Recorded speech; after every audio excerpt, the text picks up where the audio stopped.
Man, a lot of good things happen. Do you know why, Hartsey? Because it's about as fucking casual as it gets. Hextall stops it. Flip look out. down the ice. It's got a chance. It's got a chance. He's got it.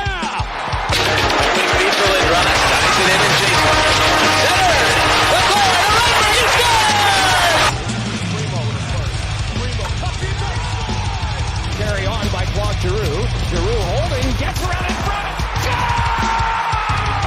He's the most famous thing in the world. How the heck did it ever get to this scale?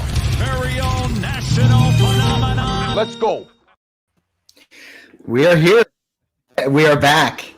We are the Tendys on Pattison, or half of a Tendy in Pattison. Right. You're the Tendy. I'm the Pattison.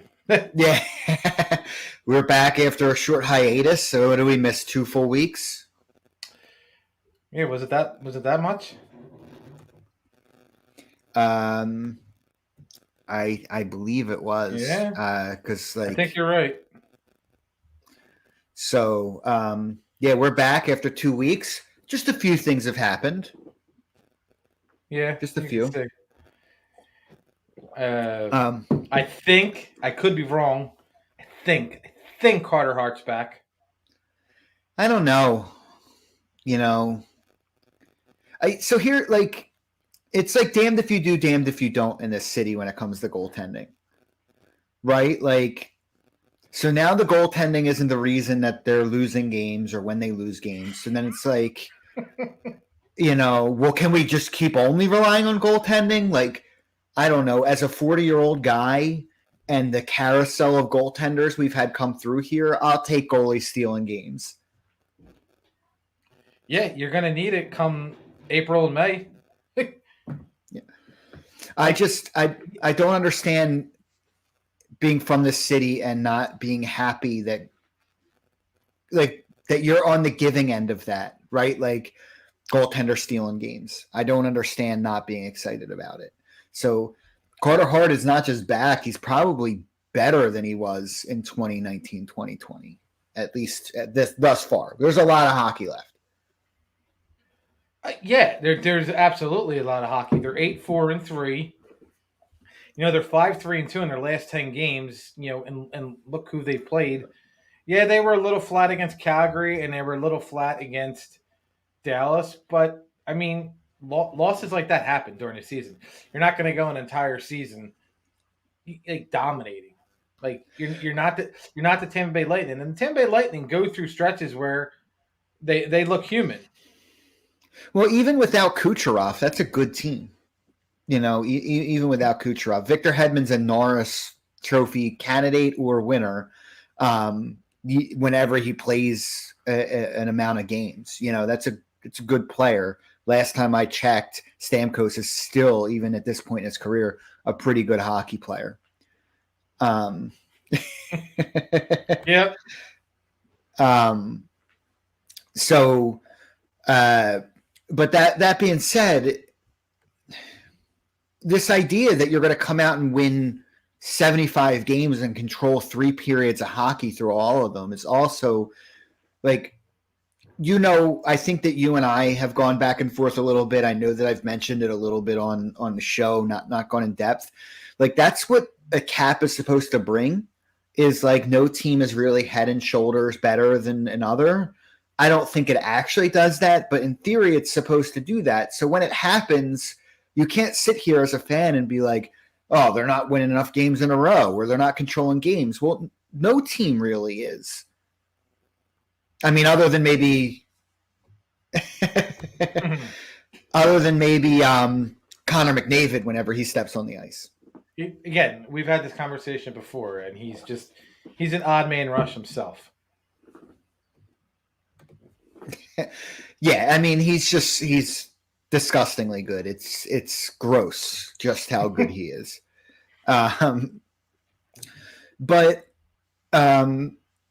So it seems like, right, it's become the narrative as the season's gone on that we're all complaining about second period. Second period seem to be their bad period. Second period seems to be where things get away from them.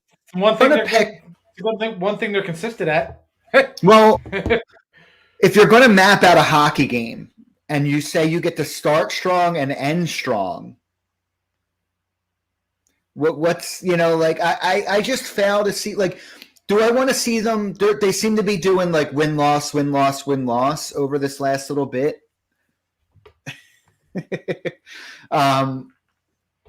Over this little bit, and you'd like to see them string together more than 2 wins in a row. That being said, when you're playing like this schedule, really up through like Christmas is not an easy one. But I also don't know that anybody has an easy schedule in today's NHL. No, and that's the thing. It's like people sit there and talk about the Flyers this, and the Flyers, they had this rough schedule. Calgary's got a rough schedule. Tampa Bay has a rough schedule. Other than Tampa Bay, winning a Stanley Cup back-to-back years, what is the Carolinas and the Florida Panthers and the Calgary Flames, what have they done? They just haven't, they haven't done enough. I mean, they've done a lot, but they just haven't done enough. So maybe, I wonder if the fans are looking at like, oh man, we got to play the Flyers. Like, we got to play Travis Konechny knowing he's going to be sitting there yapping his mouth. Like, I don't get it. Actually, we're on. That's funny. I'll see if we can get on. I know we got on LinkedIn. And we're on Twitch, and you're commenting on YouTube, Billy. So we're in a lot of places. But I guess we're gonna have to find your Tom from MySpace account to get to you individually. Tom never blocked us.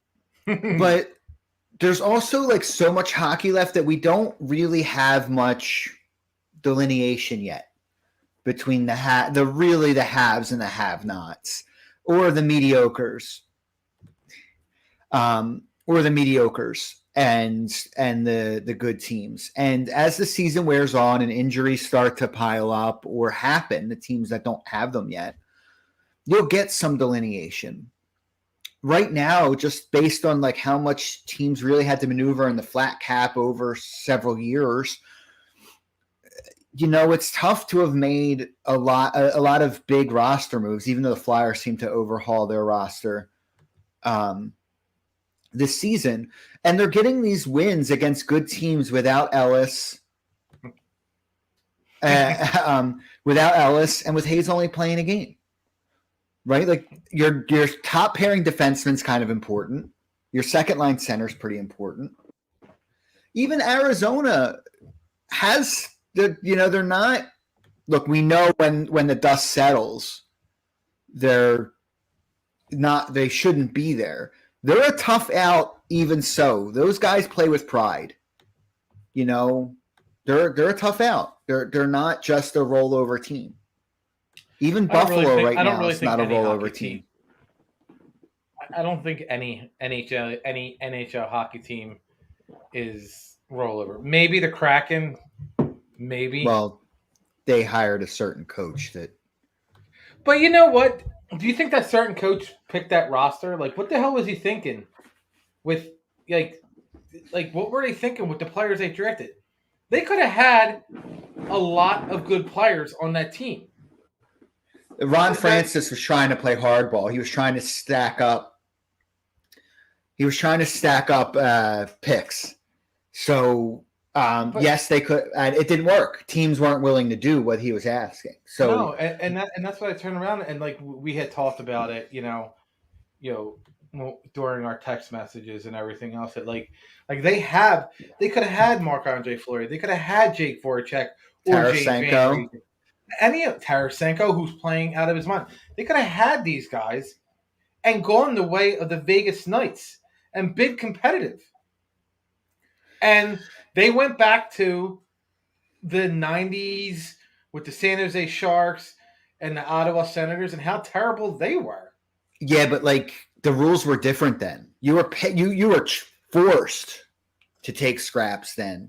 Right, that's what I'm saying. Expansion rules are different now. And they went for the like 4-year build, right? Kind of like what you're saying, right? It's like We're not building for today. We're building to compete 4 or 5 years from now. I don't know. Personally, as I get older, I think the draft is overrated. I think future assets are only as good as the people making those picks, and then the players realizing their full potential. And you, at this point in my age, in my life, I think that those are tough gambles. I think that you take a player that is good at this point, rather than a player that might be 3 years from now, 4 years from now, 5 years from now, unless it's some generational talent. Yeah, there's unfortunately they don't really have it. I mean, I still think you could have had Marc-Andre Fleury. Like, it still boggles my mind that you could have legitimately had what is it, a 2-time Stanley Cup winning goalie who's been to the finals 4 or 5. You can go 4 with the Penguins and once with Vegas. And he lost to, the best pure scorers of our generation. Like, I don't get it. I will say, and then he goes to Chicago and it's miserable, right? And it's because Chicago's miserable. Right. But he might not have thrived in what Seattle decided to build. I think that we're in a point now, and I'm not going to say I can't start our show where I did and come up and say goaltending. The goaltender is like running back in football. That's not what I'm about to say. But goaltending is dependent on defensive scheme and defensive ability. And if you play a disciplined system and your defenders are very good at keeping things outside and limiting chances, your goaltender will thrive. It's why any goaltender under Barry Trotz does well, right? Like, it's just, there are certain systems that are set up, and I don't know that he would have been all that successful in the Hackstall system, even if they got the right players. Yeah, no, you're right. But I mean, you still have to look at, you could have had Marc-Andre Fleury. You could have had Carey Price. Like, there was goalies that were available that would have been really good. At least in our eyes, I look at, okay, you know what? You get Carey Price. Carey Price gets a lot of heat, and that's mainly from some of the media in Montreal. Dude's a stud. Like, Always has been. Like, he's a stud, and I don't know. He's a great character guy. Why you wouldn't want that on your team as a new team, as a veteran, knowing what Hackstall is? That comes down to the GM saying, you know what, let's get Hackstall, a good veteran, a guy. And he's a good goalie. He's been to the Stanley Cup Finals. He's been to the Eastern Cup Finals. Like, he's been to Eastern Conference Finals, what, 3 times in his career, or 2? At least. Well, it depends. Yeah. But it comes down to what the GM, so Ron Francis made it clear. Ron Francis made it clear that he just was not going to take on teams like big contracts for certain players unless you gave him draft picks. This wasn't the same. Like, he made a bet, a bad one, that teams were going to be in the same situation they were with the Vegas draft. And teams were much more prepared for it. And it was a bad bet. And now they're on a long haul. And I guess my concern when you decide you're on a long haul is a lot of times when teams decide to do that, we can, from Philadelphia, right? When we entered the process, sometimes it's tough to transition from long haul to win now. There's not a lot of teams that are successful in making that transition unless it slaps you in the face. Because then you make other mistakes. You sign guys to bigger contracts because they've been there and they sacrificed for you, but they're not really worth it. Or you try to make, you're like, oh, well, we've got to start winning or we're not going to sell tickets. And then you start overpaying other guys, which was not really your plan before. Uh-oh. You mute yourself? Oh, okay. I thought I was sneeze. So I don't know. There are very few teams when you look in the beginning of the season that you're like, they don't really have a chance in today's NHL. very few teams have competitive top three lines. You know, a team like Boston is very top heavy, where a team like the Flyers, right, like we'll bring it back home, their top end talent isn't as high as the Bruins. But when you get into that bottom six, it's above average for a bottom six NHL team. And that's, to me, and I could be wrong, to me, that's why I think their third periods are so good. Because their top-end players, their better players, their top six players aren't as winded because they're not relied on to do that many minutes in the first two periods. I mean, look at the game. They're fresher. Drew was playing the fourth and first line. Well, I mean, he's called Drew. Strip his captaincy. They put him on the fourth line. Clearly, he's a bum. Somebody will believe that. God help us all. They're going to isolate that clip. Right. So, Paul, you are sharpening skates tonight? Yeah, don't sharpen skates and come on the podcast, for the love of God. Can you have a pair of true TF9s fall out of the back of your warehouse? I don't know what those are, but they sound expensive. Yeah, it's a good skate. I'm just obviously I would never ask someone to actually steal equipment for me. It's completely a joke, but you know, if it happens, yeah. Like $900 skates if they have one, just show up in my garage. We'll say Dave Haxtell has them. Yeah. Oh, there's Paul. So anyway, your point being is look at Giroux. He was playing top three and bottom six in the same, third period. Right, and I don't know, and he's gonna do good against, those other teams, and like his goal last night to tie the game with 8 seconds left. I mean, I was mad when they scored the third goal because it wasn't a good goal. It really wasn't. It was just a flutter. Did you hear what Carter had to say about it? No. You're talking about the bad angle shot? The third goal that it was a knuckle puck. Oh, okay. I don't know if you had heard what he had said to say. I guess it was the game tying goal, the bad angle shot. Basically his equipment, the way equipment works, there just was a gap where there shouldn't have been. It should have been sealed. And there's when you're in between your knee and your skate, sometimes there's it doesn't quite go flat, and that's just what happened. And it just, he just said I was in the right angle, just my equipment didn't work the way it's supposed to. So anyway, you blaming the equipment. I love it. Yeah. But again, other than if we want to complain about the 1 second period early in the season, other than that, he's earned the benefit of that doubt. If he says it was his equipment, to me, the way he's played, even in this game, he's earned for me to accept him at his word.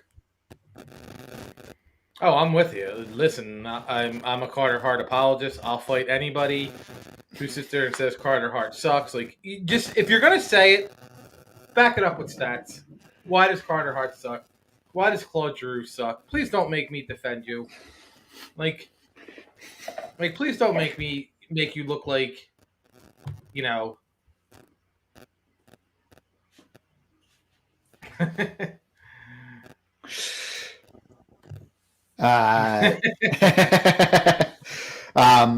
cannot partake in this conversation. Yeah. So, but point being is we in this city a lot of times, because even we did Bryce Harper an MVP season, and fans still earlier in the season were like, he's not good enough to build around, or whatever else they were saying about him. We in the city just don't do well with our stars. We just don't. So the only one that we loved was the only one that we loved was AI, and it just Yeah, but that I think he still was a lightning rod to an extent. AI was loved, but also I think by the time it was kind of coming to an end, he was wearing out his welcome with the fan base. because they talked about his like weightlifting regime. You know, I remember like if he just would put on some size, he could make his career longer. If he just would work on this, like I think no matter what, the city's not happy. Yeah, and if my aunt had an Adam's apple, she'd be my uncle. If I had wheels, I'd be a wagon, right? It's a different time. Like players don't do. If they're not going to change something up, if whatever they're doing now is working for them. Well, it's very hard, no matter what, right? Like when you make it to a professional league, it's very hard to do something different than what got you there. We expect that because it's their job for them to consistently evolve as they age. Well, it doesn't always work that way. You know, like we expect batters to change their swing when they've been swinging that way for, 21 years or whatever, however old they are. You know, like it just doesn't. Chase Utley had the worst swing in the history of Major League Baseball. That's not how you're supposed to swing. And he was a career 300 hitter. Tell me why he would change his bat. Why would he change his stance? Well, even if he wasn't, it's just you have to think about just if you put it in your own life, think about how hard it is for you to change something you do every day, and it's not that consequential. It just is. It just is. This city just has a hard time with their stars, right? Like, I think I told you when I was at like the Lindros and LeClaire retirement night some years back, the Flyers Hall of Fame night, I guess it was, not the right. Lindros number retire. People behind me, now we're like 3 rows from the ice, right where they're talking. People behind me are talking about how they should have traded Brendan. They should trade Lindros instead of Brendan Moore. At this guy's, like, it's 20 years later, or however many years later it was. Like, get over it, but that's what the city does.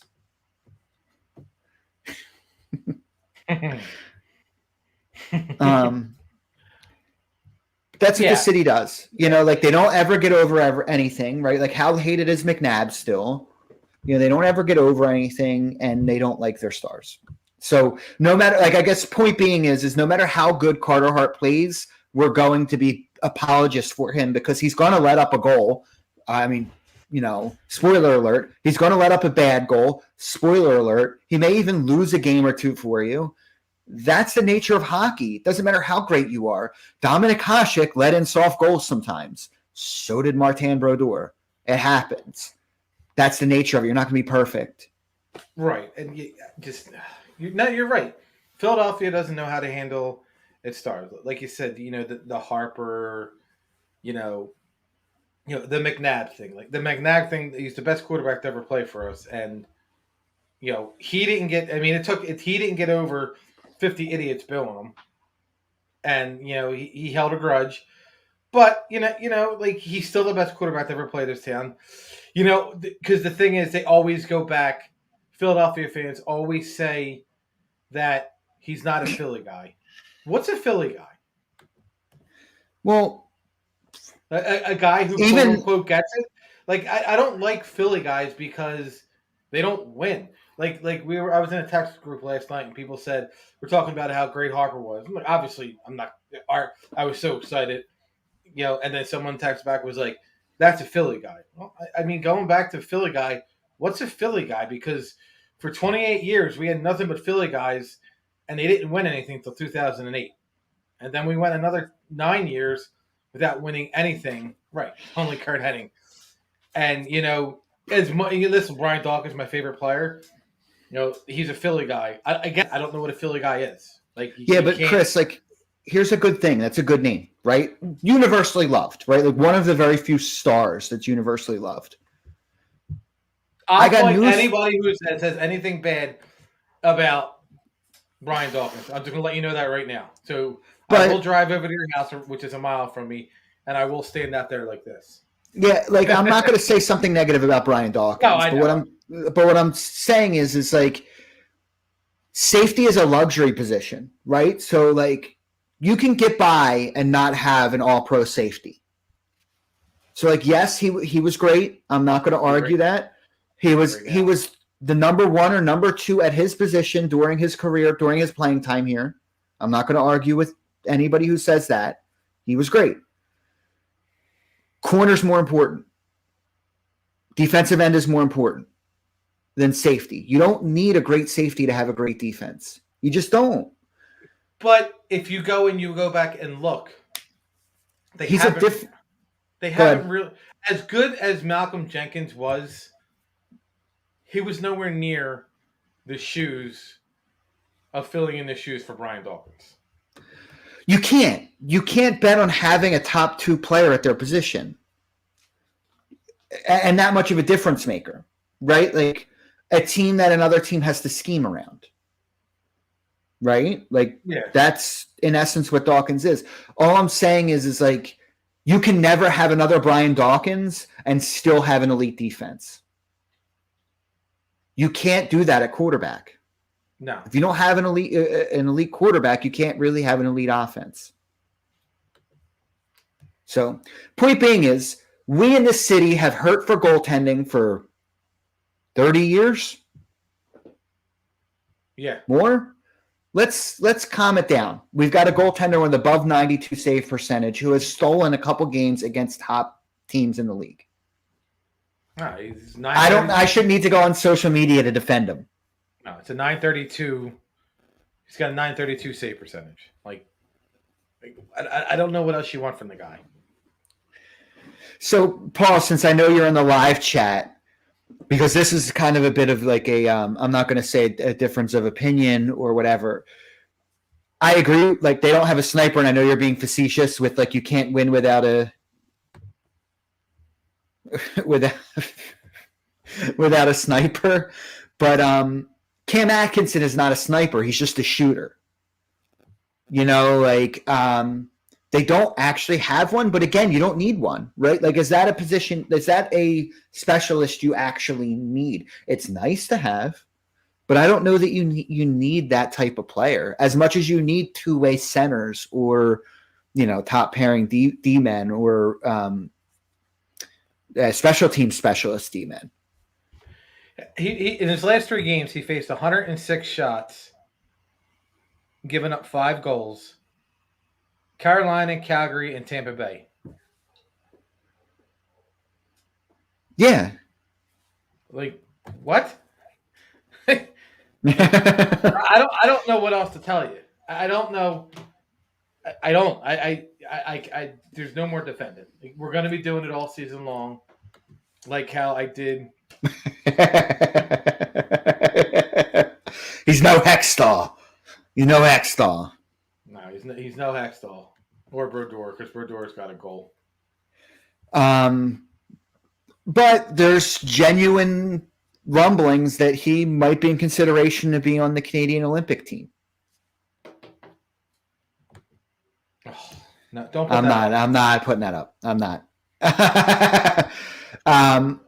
There are genuine discussions or rumors that Carter Hart is pushing for getting one of the 2 Canadian. One of the 2 Canadian goaltending spots. Think about that sentence: a Flyers goaltender getting the Team Canada, you know, in discussions or in rumors to be one of the goaltenders for Team Canada. You'd have told me that 5 years ago, and I would say, and then you would tell me Philly fans are still finding a problem. I don't know. Oh, listen, Philly fans are going to find a problem because he's going to beat Team USA in the gold medal game, and he's going to get hated. They're going to find a reason to, you know, to bitch about him, complain about him. Like, I don't know what else there is.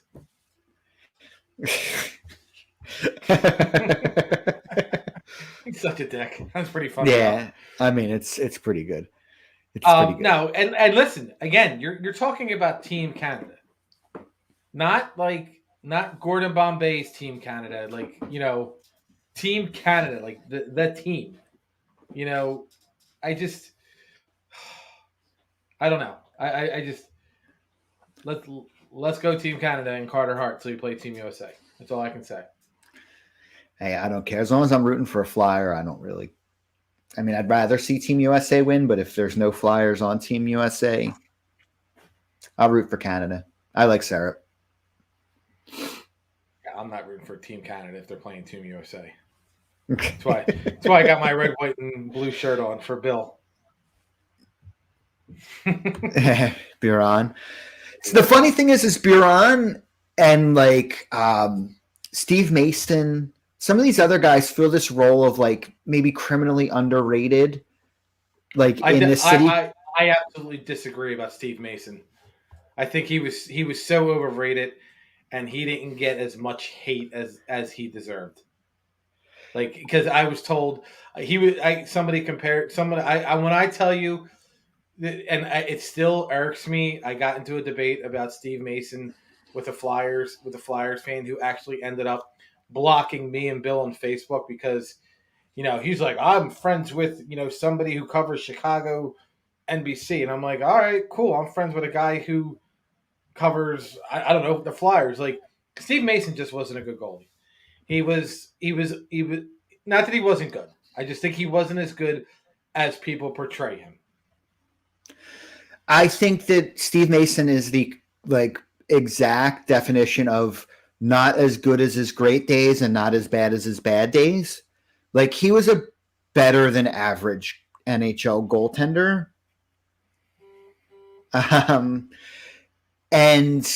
But not by much. And he was a basket case, right? And that's, I think, it seems like I'm not in the locker room. It seems like he wasn't the best of teammate. And that being said, there are a certain class of guys where we brought in journeyman goaltenders who played like journeymen, right? And we treated them as if they were horrible because they weren't good. They were journeymen. They were average NHL goaltenders. Hey, we love Michael Leighton. Well, of course we do, right? He helped bring us to a cup. I don't know. I look at Steve Mason, and I know he's probably better than what he was. But I mean, when he was here, he had a .917, a .928, a .918, and a .908 save percentage. And before that it was .899, .894, .901, and .901, and that was with Columbus. And I get it, Columbus was bad. Columbus was terrible. But I just don't. People just liked him too much, and I don't get it why. Like, I guess they were trying to find. I guess they were trying to find like a reason to want a goaltender to be good. Went from Roman McChon, it was a Czechmanic, that crazy son of a bitch Brizgalov. We went from goaltender to goaltender to goaltender. And I was a fan of Briz. As a person, as a personality, I don't think I don't think the city of Philadelphia was ready for his personality, which I think ended up getting into his own head. Was the universe, was the universe ready for that personality? He wasn't ready for Philadelphia. No, he absolutely wasn't. That's coming from Arizona, like it's just and Anaheim. It's just. So point being is when we rattle off these names, and some might be better than we considered them then, some may be worse, and we can have disagreements on where guys sat on that spectrum. But when we go over these names, remember those names when we talk about Carter Hart. Yeah, come on, Poopa Scoopa. When we talk about Carter Hart and what people's expectations are, remember this list or these names that we trot out, like your Czechmanic poll, right? A guy who was amazing in the regular season. Amazing in the regular season. I mean, you could make the argument for a Vezina candidate, and then playoff time comes, and he looks like me playing goalie.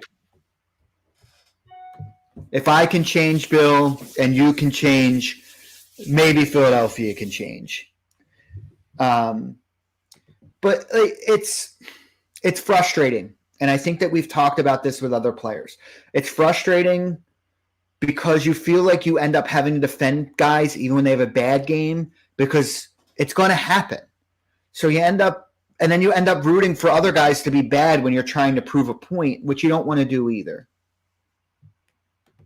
Paul, same team, buddy.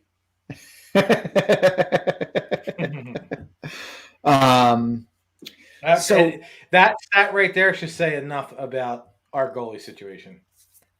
Yeah, well, look, I think because it was such a carousel and it became such a story because in the 90s, those teams should have been – Eric Lindros should have won a Stanley Cup. Fight me about it. I don't care. He should have. That Legion – with the Legion of Doom and Desjardins and those teams were really good. They were, playoff teams year in, year out, cup favorites, depending on what list you looked, year in, year out. And that one position was what held them back. And because that became the narrative about those teams, it just kept snowballing. That's also says what you need to know, right? Like, you're talking about a season and 3 quarters of a 20. What's he, 23 now? Yeah. So I'm just looking at the Flyers goalies, like their career. And in 1 year, we had Brian Elliott, Michael Neuwirth, Petr Mrazek, and Peter Alex Mrazek, Lyon. yeah. Well, remember we brought in Jesus. We brought in Mrazek because they were making a playoff push, and both Elliott and Neuwirth got hurt. So Hextall, in his infinite wisdom, said, since my team's trying to make a playoff push, I'll go grab another goalie. And in Mrazek's defense, look, we know what he is now, but he was the kind of goaltender when he got hot, he actually was pretty good. It's just when he's not, he's bad, and the hot streaks became fewer and farther between. Yeah, I mean, like I guess the one thing I think the one thing that we never had the luxury of. I was like, can you imagine if I know they don't do it no more. The emergency goalie comes into a game. Just imagine. In this city, and he doesn't let in a goal. Well, no. Give him $10 million a year. Give him $10 million a year. Like comes out, just plays a third period, is phenomenal. Stops 10 shots. Just say it's against the Penguins. Oh my God! Think about we should sign him. We should put him on the roster, and you're just like. But that's what we did with quarterbacks. It's what we've done. We do it. We don't learn lessons. I want Paul Bacha to be an emergency goalie just to see what happens. I want him to be an emergency goalie. And it sucks that the NHL doesn't do that anymore. But, it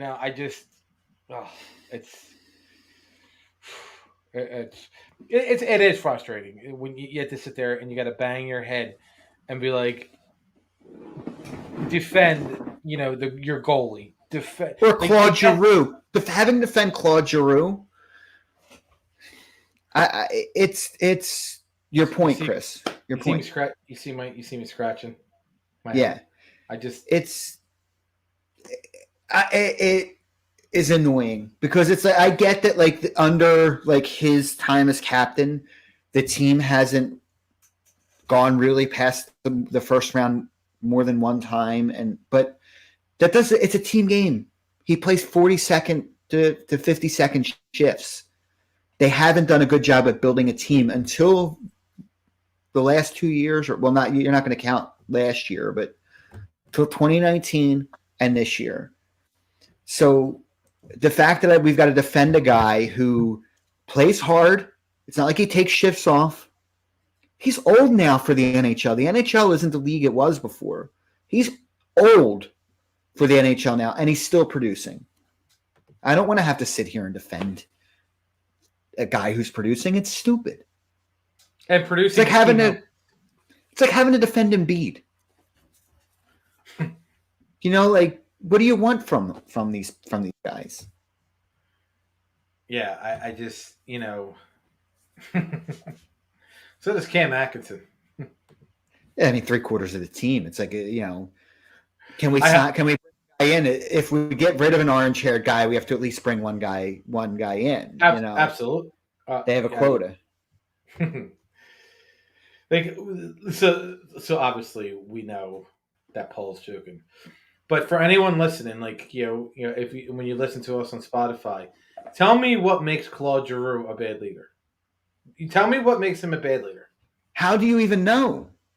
How do you even know? You're not in the locker room. So, like, for me, I don't know, for you, Chris, like, there are leaders who lead by example because they don't win. Right. Like, as if it's not a team game. It's just the cat. Right. So, Well, Connor McDavid must be the worst human being in the goddamn world. no, that team wins games, right? Like, they just don't win in the play. They just haven't won in the playoffs, but they still win games. Hey, we make the playoffs every other year, so I don't know what you're talking sir. But point being, I think that you were on a point about listeners, if you're listening to us talk about Claude Giroux and defending him and bad leader. Did you have more to? No, just tell me why. Like, I want a legitimate reason why you don't think he is, other than having orange hair. What makes Claude Giroux, not a good leader? What makes him not clutch? I don't know what else. I don't know. He has now 2 goals when our net was empty, right? Like this season alone. What's more clutch than that? When you're clawing to get back in a game, he has 2. You know what it is? He doesn't score shootout goals. But he does. Oh, I know he does, but he doesn't score enough. I don't know. I just skills competitions are stupid. It's tough. Do those at the All-Star game. You don't have to decide games. Like, personally, I don't understand why you don't have a 7 or 10 minute overtime.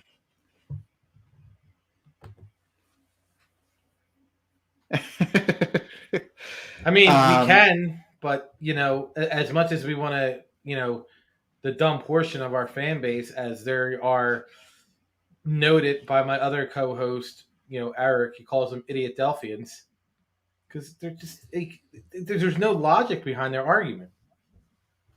I just think and listen, I am in I'm in no way, the ultimate Flyers person, this and that. I just have 2 eyes. Well, 4 eyes. I have 2 eyes. I watch the games. I know what I see. I know where they're struggling. We know their second period isn't the greatest. Like, they never have their legs. Right. So right. I mean, he's not.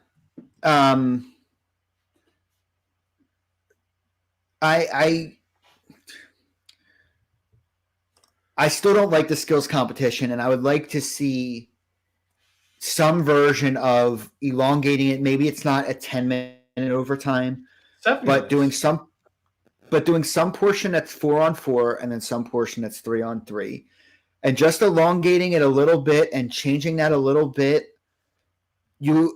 I feel like we end up in shootouts a lot because teams are doing this cycle back. Like last night's game ended up in a shootout, but it at least was up and down the ice. There was no stoppage at all. And that's how overtime should be played. And I think that getting guys just tired enough, getting the ice just choppy enough where it's a little, you can't just glide, will separate. You'll get a goal more likely. And honestly, I'd be fine with at the end of whatever overtime, just give each team their point and call it a day. Each team's getting a point anyway, and call it a day. And I know that we hated ties, but I don't know that shootouts is a good way to finish a game. But you see, but here you go. Here's the thing. You play for a tie.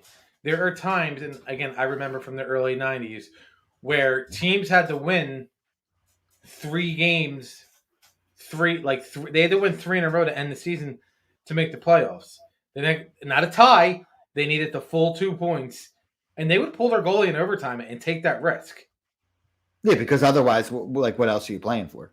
Like, if I don't get this win, we're just playing, for the fans, and I think that's great.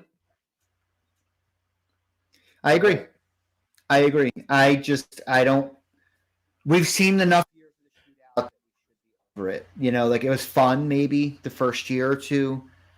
I never liked the shootout. I guess I'm biased because the Flyers were never good. No, but even so, it's not a game. You don't. I'm of the like. You don't. If come playoff time,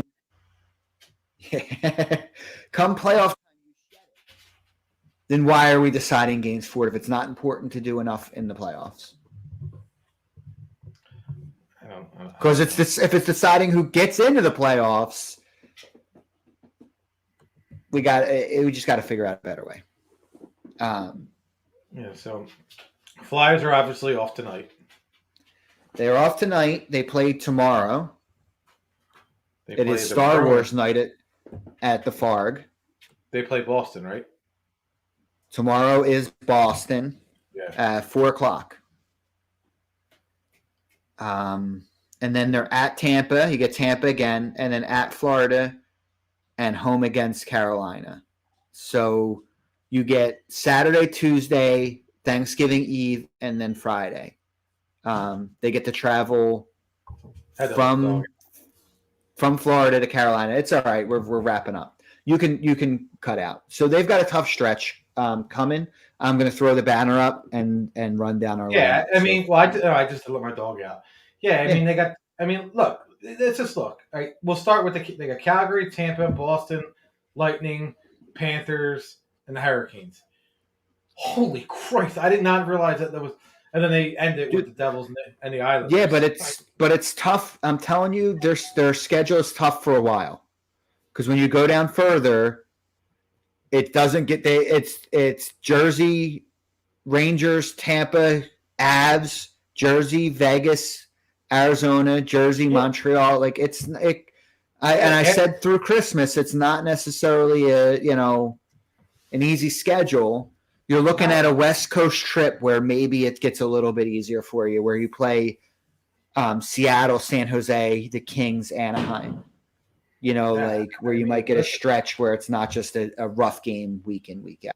Yeah, you got the Rangers, the Lightning, and the Avalanche. That's and the Lightning and Avalanche is back-to-backs. So these are tough. They have a tough schedule. It's a reason. The Metro is it's probably the best division in hockey. It's not going to be a cakewalk to get in. There's probably a team in the Metro that's going to miss the playoffs and have 98 points, 96, 98 points. I mean, the good thing is we play the Knights, but then we play Arizona. So maybe Paul Bacho can fly out to Arizona and be the emergency goalie. I don't know who the Flyers, the schedule maker is for the NHL, but they were not happy with the Flyers for some reason. No, I just think this is the way it is. When you're in a good division, and then, some of these other teams just right now look great, and that's just, you never know when you make the schedule the way the season's going to shake out, right? You run into teams when they're hot. You run into teams when they're cold. You don't know when you're going to hit them in their stride and where you're going to be in your stride. It's the way it goes. And right now they're hitting some teams that have started off really hot. Now, we all knew Tampa would be good, right? That's not a surprise. We all knew that Florida would probably be pretty good. We didn't know how good Carolina was going to be. I didn't know they were going to be this good. I didn't think Florida and Carolina were going to be this good. I think that we expected Florida to be maybe not this good. We expected Florida to be good, though. And maybe, they've had some turmoil. Maybe we didn't know how they would respond. So far, they've still held their own. But when they make the schedule, you don't always know. There's some teams that you have a pretty good idea are going to be Colorado, right? Like there's certain teams you have a good feeling about, and then others you don't know. And this is just the way it shook out, that they're hitting not just good teams, but teams that are hot right now. come the end of the season, we might be surprised at how good we thought some of these teams were, and when we got late in the season, they got cold for a while or whatever else happened, No, you're right. So they've got a tough stretch, and it's going to be an interesting. All right. Well, we're going to need you to drive out to Arizona so you can be the emergency goaltender. All right, I'm going to lay up the show lineup. I think this is it. We're back. We should be back on Thursday, our normal time, next week. And here we go. So, Chris, are you still doing Diamond Club, or are you in the off season? We're in the off season. All right. So ignore the Diamond Club banner, guys. Today is Friday. We're on an off night. So Monday, look for the Football Smack Talk show, 6 p.m. Obviously, they're going to be talking football. Tuesday, the Philly Broadcast, 6:30 p.m. Wednesday, the Bald Eagle Podcast, 6 o'clock. You're going to hear Eagles talk and beer talk. Mike Sports, Wednesday, 8 p.m. Our normal home is Thursday at 5:30. We will be back next week for that. And then after our show, Thursday at 5:30 is Tables, Ladders, and Chairs at 7. That is obviously a wrestling show. Chris, do you have any CEV shows you want to plug? None right now. There is, we do have Francine from ECW coming on CEV. I will try to get that streamed on here as well. Okay. That's a pretty good get. Queen of Hardcore. Pretty good get for CEV. So keep your eye out. Philly Sports Alliance is thus named because we each have our own kind of thing going on, and we come together in different variations of that to do different shows as well. I have the Driveway Athletes. We mostly talk football and fantasy football, but obviously I'm a big hockey fan, being a former hockey player. And then Ryan still runs Phillyverse, I believe. That is his own network and different stuff. So we all kind of have this thing where we come together in the Philly Sports Alliance. This is the Philly Sports Alliance lineup. Keep your eye out. Check those notifications for different shows that end up going live on PSA or our own pages. Otherwise, guys, we'll be back on Thursday. Cheers.